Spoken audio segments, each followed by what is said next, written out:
Everybody say hi. Welcome back to our car vlog. So in this video, we're going to be analyzing Another Country by James Baldwin, primarily focusing on ostracism and the effects that it has on the characters in the novel. Well, I guess I'll start with the whole, how Rufus continuously made Leona feel like an outsider, even though through her eyes she was the outsider already. Mm-hmm. And he kind of was as well, and so I think he tried to push it on to someone else, so that way he didn't have to personally feel victimized by what was going on around him. Yeah, he already kind of felt ostracized because, like, he's in the white community. He hangs out with all these white people, so he already feels, like, left out. And then, yeah, he turns out and does the same thing to Leona. Yeah, that's a good point, Lily. We didn't really kind of touch on that last time. We just talked about how Rufus, like, pushed himself out, and, like, since he was already, like, with, like, white people, how Sonia said, he was like, well, I'm gonna push myself out from, like, the black community and, like, things as such. Right, and I think a lot of that really, is apparent, like, through his insecurities, you know? That's why he's so insecure, is because, you know, he's uncertain about his sexuality and, you know, his race identity, you know, because he hangs out with all these white people, like, his girlfriend is white, you know, his best friend is white. And he doesn't really have, like, much footing in the black community, so he feels really, like, insecure about where he fits in. It's hard to find yourself when you, like, don't really fit in, like, you're not comfortable in your Right. environment. So since you're not comfortable in your environment, you keep having to, like, compensate to, like, have what they have. So you don't have time to, like, reflect on yourself and find out who you really are, I guess, or like just find out, like, more of you. That's what I felt last year in Mr. Betch's class. I was like, I don't belong in here. I think also in the beginning of the book you see how he says, like, it's the weight of the city pushing down on him. Right. I think that was it's not how it was in the beginning, but that kind of pushed him over the edge. Exactly, And then when he like, committed suicide. Quite literally, yeah, pushed him over the edge of the bridge, you know, edge. because, you know, like, during that passage in the novel, like, literally, it's written, like, he knew he couldn't go back to the city. Like, he looked back at the buildings and he was like, I can't go back there, so, you know, he committed suicide to, you know, not have to face the city again. Kind of like if the city was, like, pushing him out, you know? Yeah. Mm-hmm. And I wonder how much of that was just his perception, you know, because, you know, it was just him projecting, like, his insecurities and stuff. You know, how much of that could have been fixed? How much of it was a real problem where he actually really couldn't go back and, you know, suicide was his only way out, you know? Yeah. I think Like- most of it was just in his head. Yeah. Like, there's a lot of people there who, like, loved and cared about him, especially Ida. But he And just felt like Vivaldo, yeah. and Vivaldo, exactly. Like, he just felt like he wasn't good enough. So I think the weight, like, when he said, like, the weight was crushing down on him, it was just him and his own insecurities rather than, like, the actual city. Mhm. I mean, of course, you're gonna have people that don't like you, have people who, like, hate on you, but, like, that's just one out of, like, a dozen who actually love you. Yeah, and it's always just, like, how you deal with things, and he didn't know how to deal with it. He had no coping mechanism. Yeah, besides, you know, just isolating himself and pushing people out of his life and, you know, drinking and just really unhealthy coping mechanisms that led to his suicide. Yeah, and I feel like that kind of portrayed, like, then onto Vivaldo, and then when it was through Vivaldo's perspective, you can kind of see how Rufus pushing him away and constantly making him feel as if he was the object, like, out, that he, like, you can kind of see that he almost was also, like, having the same pressure as Rufus, but he handled it in a different way. And I think by Rufus ending his life and taking his life away, I know it was because he thought he had no other escape, but I think at the end it kind of made Vivaldo even worse, like, realize, like, oh, like, crap, I don't have anyone to actually talk to and to someone to relate to who actually kind of feels the same way. And I think he also put the pressure of that just misunderstanding and that struggle onto Ida, that also ended up pushing away the person who truly did care about him. Mm-hmm. Well, also I think puts that pressure on Leona because, you know, he beats her pretty much. I mean, kind of transitioning to another topic, I think ostracism also goes to Yves, or, well, however you say his name. Yeah, Yves. And when you first meet him with Eric in Paris, you kind of don't know that much about him. You know he's Eric's boyfriend and everything. But he was also kind of pushed away by his mother because of his sexuality, and you really see that through the entire story with him. Mm-hmm. Yeah, and one point that I really wanted to bring up about, ostracism and sexuality and seeing it from a different perspective, and we've talked about this before, but I just thought it was like really powerful was when Vivaldi was talking with Cass when they were going to Rufus's funeral, and Vivaldi was talking about when he was younger and just how much like his father was like such a homophobe and stuff, and that like really like, so of course he was raised in that environment, so Vivaldo was too, and so there was one part when he was telling Cass about a time when he, and I think he was with his father and like a group of other guys, and they picked up like a gay man somewhere in the city, and then they took him back to Brooklyn, and then they made the gay man go down on all of them, and then they beat the crap out of him, just projecting their own bigotry, their own insecurities about their sexuality, just in a violent an unhealthy way, and then they just left the man, and Vivaldi was saying like, I wonder if he died, I wonder what happened to him, they just didn't care. And so yeah, that's just showing like how ostracism works in the other way, from the perspective of the person who is bigoted and prejudiced. And I like how it brought up homophobia, because when you look at books and movies and when people talk about those times, they only talk about like racism and only ostracizing like people of color and like people of different races, but they don't talk about the homophobia. And I really like how Baldwin brings in the homophobia too.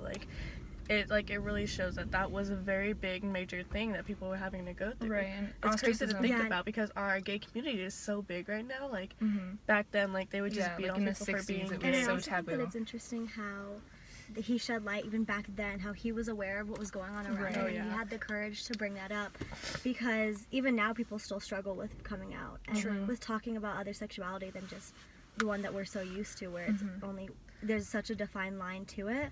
And so I think for us to be given the chance to read a book like this, where we get to see it through a perspective that we typically don't lean to in subjects like English, especially in here, but I find it interesting that even from a book from how many years ago that we didn't even know existed until it was brought up, and how that topic was so real and how it has been going on for such a long time, and we've just now chosen to open our eyes and start to open our minds to the change of society. Yeah, and Baldwin does a really great job of just showing all the faces of ostracism, more than just about race, like sexuality, being a woman, even, just how deep it goes in our society. Yeah. He's not just one-sided with it. Like he tries to get like every angle, everybody's perspective. Yeah, I agree with that as well. I think the whole sexuality issue, that was really part of its time, and you guys were saying how like we've developed so much in accepting people. Man, I think the book, I don't know how to say it. The book does a really good job with like talking about these controversial issues and topics that aren't really that like far distant even in our time today.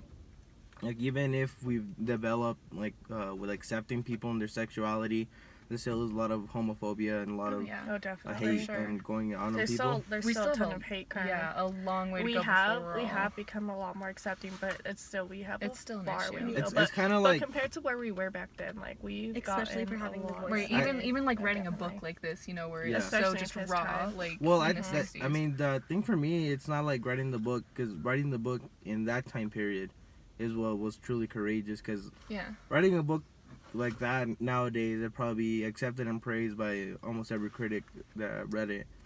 But back in those days, that book was like it was like sacrilege. It was just, you couldn't talk about that. It was one of those things that it's like, oh, you can't talk about homophobia. Like, it exists, but we're not talking about it.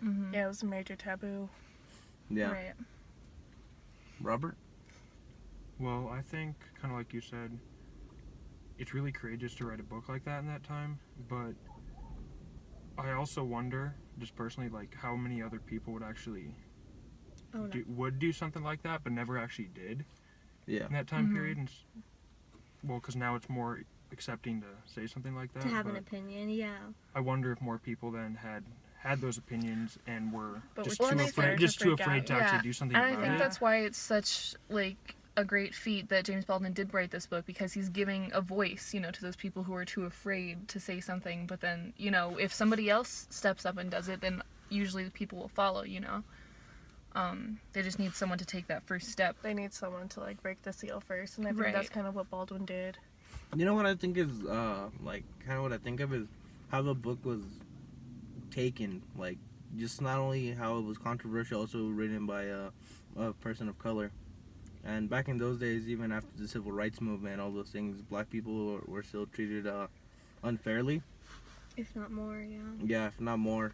So like I wonder how a lot of people took it, because I know nowadays sometimes when something comes out of like the black community or something, it's like, oh, it's just because blah blah blah, because this and that, they feel entitled to do this and that. So I don't know if back in like that time period, would be like, oh, well, James Baldwin is a black man, so you know whatever he says, it's wrong, and that's why It he, doesn't matter. yeah. Yeah.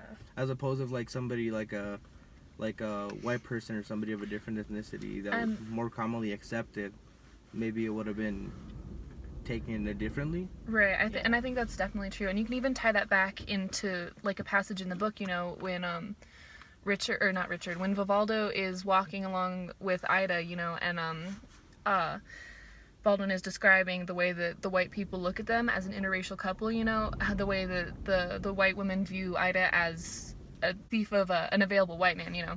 And because if she was alone, they would have seen her as, oh, just like, you know, a beautiful woman. But it's because she was in an interracial relationship, you know, she was just a thief. And the way that the white men would look at her was, even though she's this beautiful and elegant woman, they see her as nothing better than a whore just because she's black. So, I think the skin color, you know, obviously, like, has a lot to do with how people view you, like, regardless of, you know, what you can bring to the table. And it was who she was with too. They said that like since she was with Vivaldo, they only see her as like a whore, like a black slut, whatever. But like if she was by herself, they'd be like, they would probably look at her differently, like, oh, like look, just like either they wouldn't give her a second glance, or they'd be like, oh, look, that's a beautiful black woman. But since she's with a white man, then they really don't want to. Like talking about that passage, what if you like flipped the script? What if like there was a black man with a white woman? Do you guys still think that they would call the white woman a whore, or would they look at her as lesser for dating a black man, or how would they feel?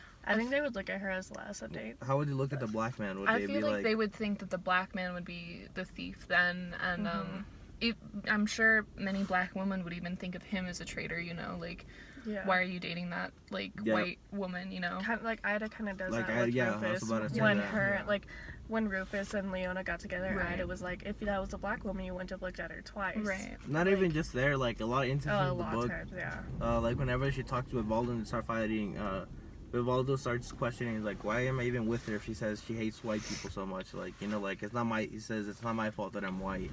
Yeah. And then he gets upset over that, and Ida, she just, I don't know, she's like one of those characters that is like so emotionally like driven, and like her hate, I don't know if it's hatred for like white people, but I think it's resentment. yeah, like resentment for white people causes like a lot of conflicts in Ida's and Vivaldo's relationship, which kind of leads them to kind of like separate from one another, and like, you know. Mm-hmm. Another point I want to bring up is a part in the story when the boys, Oh, yeah, when boys they get beat up by Mike, those black kids. Yeah, beat up Michael and Paul. And I like that he puts this in the story because it covers all the racial issues he's talking about through different lenses. It's not just seen. It's not just seen as. Yeah, it wasn't like a cliche, adult like It's not a cliche. Yeah, you're not Because seeing it it as wasn't- like, oh, it's it wasn't like a white person attacked a black person. yeah, It it's was like, both ways. It's never. There's issues in every way. There's no and that perfect. yeah. Nobody's perfect. So in conclusion, James Baldwin touches on ostracism throughout his novel, like through many different lenses other than just racism. It just You on know. homophobia, sexism, just other things that were going on at that time besides racism. So, Goodbye. thanks guys. Tune in next week when we touch on something else. Au revoir.